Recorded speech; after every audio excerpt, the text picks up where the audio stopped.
అవసరమా? అవసరమే.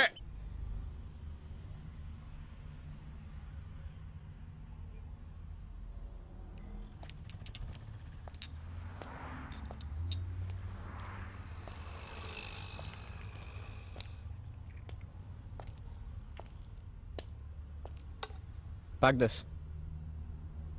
ఏ ఇంగ్లీష్ రాదా? నీకు లెక్కలు వచ్చా? ఎక్కాలు కూడా తెలుసు. ఏ దాని రేటు తెలుసా? ఎంత ఉంటుందండి? 1000 రూపాయలు ఉంటుంది. 20,000. వాట్? 20,000. 20,000? ప్యాక్ చేయమంటారా? వద్దులే. అమ్మో, ఎక్స్క్యూజ్ మీ సార్, నేను వచ్చిన దగ్గర నుంచి చూస్తున్నాను మీరేదో కన్ఫ్యూజన్ ఉన్నట్టున్నారు. May help you? పర్లేదు చెప్పండి, పెద్ద పీకే పనే లేదు. నా కూతురికి బర్త్డే గిఫ్ట్ కొనివ్వాలి. మీరు మిడిల్ ఏజ్లో ఉన్నారు కాబట్టి మీ కూతురు డెఫినెట్గా టీనేజ్లో ఉంటుంది. I right? 1 సెకండ్.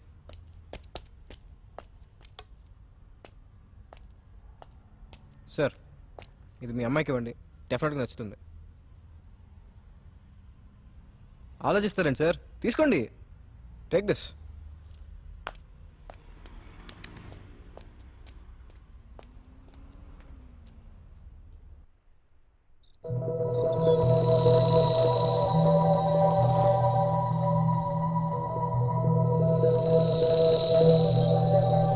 ప్రాబ్లం ఏంటి? 4 yearsగా మేమిద్దరం ప్రేమించుకుంటున్నాం. 4 monthsలో కాలేజ్ కూడా అయిపోతుంది. మేమిద్దరం పెళ్లి చేసుకుందాం అనుకుంటున్నాం. కానీ ఈ పెళ్లి వీళ్ళ నాన్నకి ఇష్టం లేదు. ఎందుకు? నేను అనాథని. ఓ అనాథకిచ్చి పెళ్లి చేయనని మా నాన్న నిక్కచ్చిగా చెప్పేశాడు. అయితే ఇప్పుడు ఏం చేద్దాం అనుకుంటున్నారు? పెళ్లి చేసుకుందాం అనుకుంటున్నాం. నీ హెల్ప్ కావాలి. ప్రేమించుకోవడం తప్పు కాదు, ఇలా పెద్దల్ని ఎదిరించి పెళ్లి చేసుకోవడం పెద్ద తప్పు. ఏం చేయమంటారు?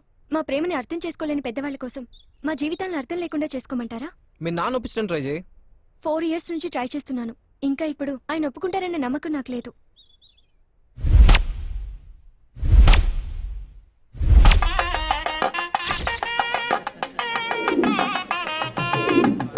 ఏంటి పంతులు గారు, అన్ని వచ్చేసినట్టేనా? అన్ని వచ్చాయి కానీ ఒక్కలే బ్యాలెన్స్ బాబు. తొక్కలో ఒక్కల కోసం ఎత్తుకుంటే ఇక్కడ బతుకులు మొక్కలు అయిపోతుంది. కానీ పంతులు గారు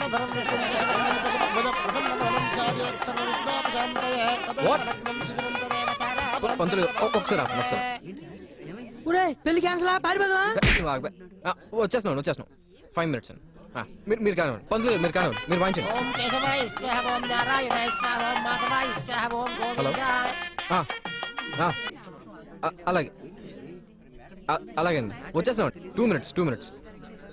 పంతులు గారు మీరు కానివ్వండి. ఆకలిస్తే అన్నం పెడితే కథావది వీడును వీడి వాళ్ళకు ముందు ఈ తాలికట్టు నాయన. వచ్చేస్తున్నాం సార్, వచ్చేస్తున్నాం. బయలుదేరిపోయామండి. ఏంట్రా ప్రాబ్లం? ఏం లేదురా, ముందు నువ్వు తాలికట్టు. చెప్పండి, ప్రాబ్లం ఏంటి? మీ ఫాదర్కి హార్ట్ అటాక్. ఉన్నడా పోయాడా? డాడీ! ఎంతైనా మీరు పోసిన ప్రాణం కదా, మీ ప్రాణం పోతుందని తెలిసి పరిగెత్తుకుంటూ వచ్చింది. పరవాడిని ప్రేమించినంత మాత్రాన కన్నవాళ్ళ మీద ప్రేమ చావా సార్. దేవుడు మనిషిని భూమి మీద పంపించేటప్పుడు అమ్మ, నాన్న, అక్క, చెల్లి, తమ్ముడు ఇలా ఎంతోమందిని తోడిచి పంపిస్తాడు. కానీ వీళ్ళలో ఏ ఒక్కరిని సెలెక్ట్ చేసిన అవకాశం మనకివ్వడు సార్. ఒక్క లైఫ్ పార్ట్నర్ సెలెక్ట్ చేసిన అవకాశం మాత్రం మాకుంది సార్. ఉన్ని ఒక్క అవకాశాన్ని కూడా మీరు తీసేసుకుంటే మా పరిస్థితి ఏంటి సార్? వీడు అన్నదే సార్, కానీ అంటరా అన్నాడు మాత్రం కాదు. కులం గోత్రం లేకపోయినా గుణం ఉంది. వీడి చదువులో ఫస్ట్, స్పోర్ట్స్లో ఫస్ట్, మీ కూతుర్ని ప్రేమించడంలో కూడా ఫస్టే సార్. వీడి గుండెలో చాలా ప్రేమ ఉంది సార్. పంచడానికి మీ కూతురు తప్ప ఇంకెవరు లేరు. లైఫ్ లాంగ్ వీడు మీ కూతురుని ఆనందంగా చూసుకుంటాడు సార్. వీళ్ళ ప్రేమను అర్థం చేసుకోండి. మీకు మాట చెప్పనా సార్, మీరు మీ కూతుర్ని ఫస్ట్ క్లాస్గా పెంచి ఉండొచ్చు, ఫస్ట్ క్లాస్గా చదివించి ఉండొచ్చు, కానీ ప్రేమను పంచడంలో మాత్రం సెకండ్ వచ్చారు సార్. నాన్న! అమ్మా